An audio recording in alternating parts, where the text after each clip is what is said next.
M, F, K. Marry, kiss, or miss. Do you want me to clap? Yeah, if you want to.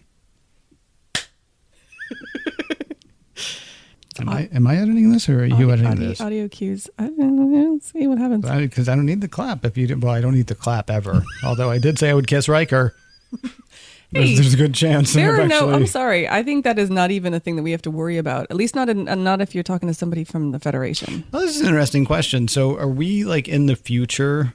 I mean, I'm sorry. Are we in the now when this is happening and we're choosing between Riker and Sulu and whomever? Or are we talking about going back in the past to when people would have sat around with a microphone and talked about whether they would marry, kiss, or miss this other person? Like, are we in the 24th century right now? Sure. Or not.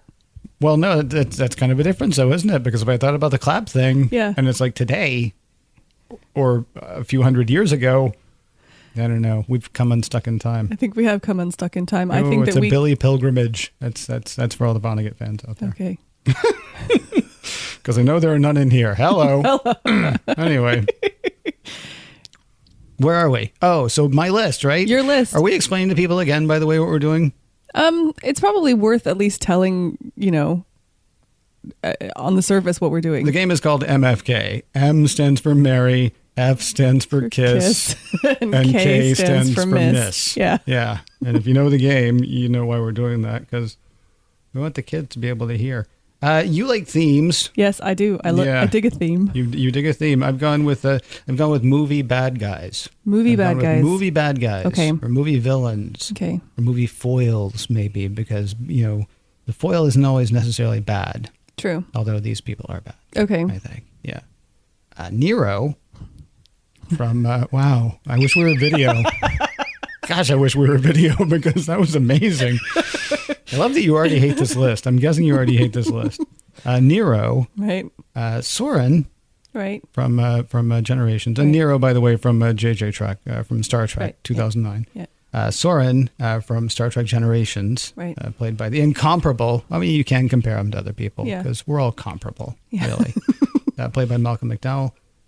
Nero is Eric Bana. Bana. Yeah. Okay. One of the former Hulks. That's right. One of the former Hulks. Yeah, the drummer, I think he was. And the Borg Queen, played by Alice Krieg. Jesus. In Star Trek, the Borg Queen. First Contact. First Contact. God. I know, right? It's a tough list. And not because they're all winners. Jeez. Tell me what the face was. I'll tell you what. While you're thinking about it, let me give you something else to think about and talk about so that you can't actually think about this. Okay. I said Nero. Yeah. And I've never. No. You made like this that was face. actually a mistake. That was actually a mistake. Yeah. Because when you said Nero, I got him confused with what's his face off of Nemesis. Oh, yeah. I should have put that on the list. That would have been difficult for you. Sinjin. Sinjin? Shinjan. Yeah, yes. Thank you. I really hate Nemesis. I know you do. With with the fire of 1,000 suns. Yeah. So the thing though, young Picard. No. Kinda. No, he's horrible. Everything about him is terrible. Anyway, I'm glad he's not on the list, is what I'm saying. Oh, and bet he'll never turn up on the list. Don't worry. I'll never ever do that to you. And I totally next time trust we play you. This game. Right. Okay, so we have Borg Queen. Yes. I can't even, so I'm looking at what you've written down. I literally can't read it. Well, I didn't write it very neatly. Sorry. Nero, Soran, and Borg Queen. Borg Queen. So here's the thing about both Nero and Soran. Mm-hmm. They are both incredibly determined individuals. That's true. Nero is willing to pursue Spock across space and time. Yep. In order to take vengeance. Yeah. Soran is not. Okay, so Nero. This is the thing. He's determined, and he's driven by vengeance. Right. Soran is determined, but he's driven by sort of, I don't know what you'd call it. He's just desperate to get back to the Nexus, right? Yeah.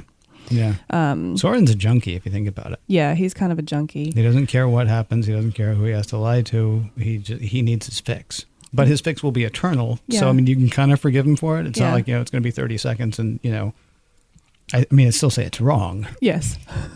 When I say you can forgive him, I don't think he'll even like, whoa, well, I didn't realize you were kicking. That's fine. I'm sorry. Yeah. It's...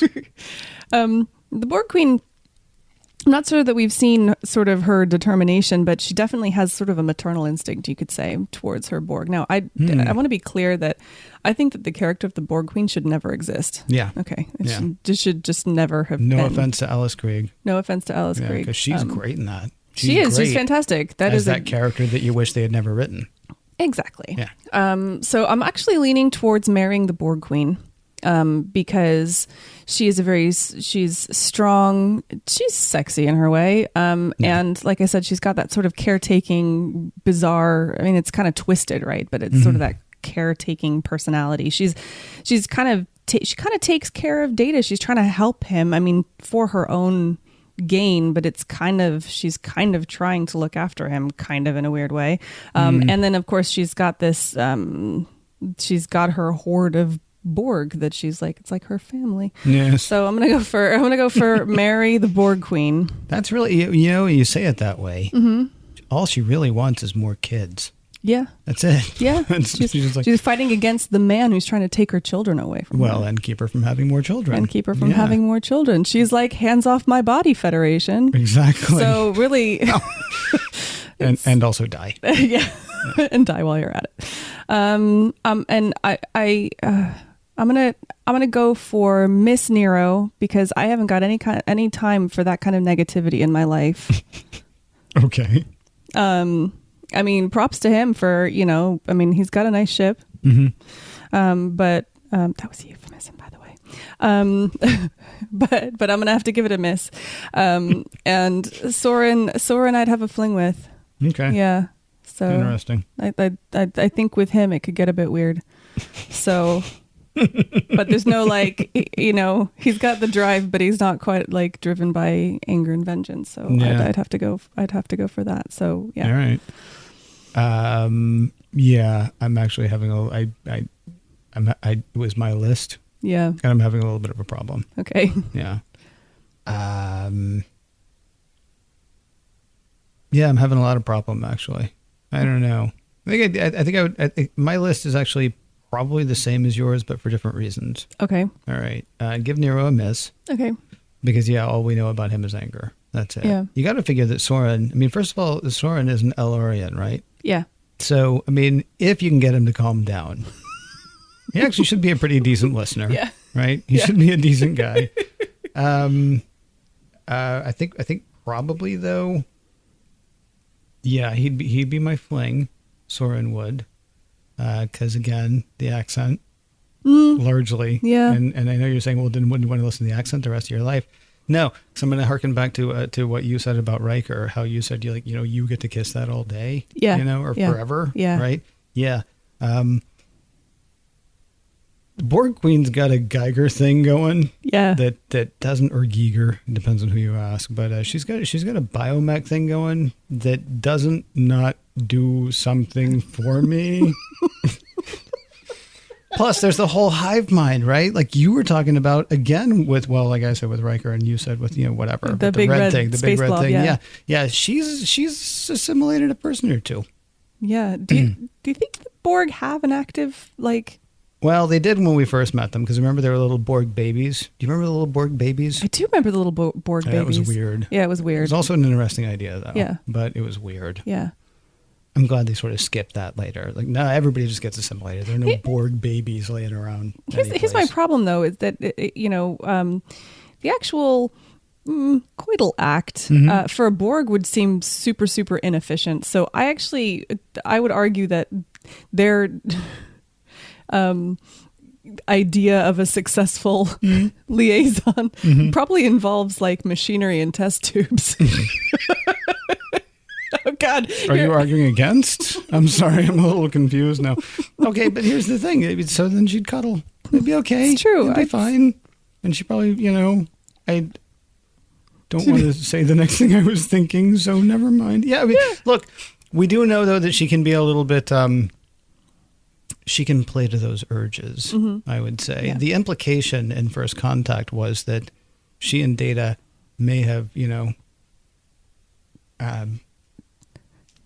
grinded each other's gears. I don't know a good way to say it, but the indication was, that maybe that did happen. Yeah, maybe. And there's a seductive thing about. I don't again, a character that never should have happened, but not the worst thing to grace the screen. How's that? Right. Okay. And yeah. I think I She's probably no shins said, on. No, that's true. I think I probably said far too much. Well, okay. There is one other advantage to the Borg Queen. That I think neither of us has kind of touched on, but like, as we get older, as humans, our parts don't work that well anymore, and you're always looking for your glasses. She would be like, "I got you. Like, I will sort you out." You you get a little like arthritis in your elbow. Pluck out my eye, though, is what you're saying. She's going to pluck out like your eyes. But she would do it in a loving way. That's true. And new eyes. New eyes. For everybody, except for the guy that we took the eyes from. Thank you for listening.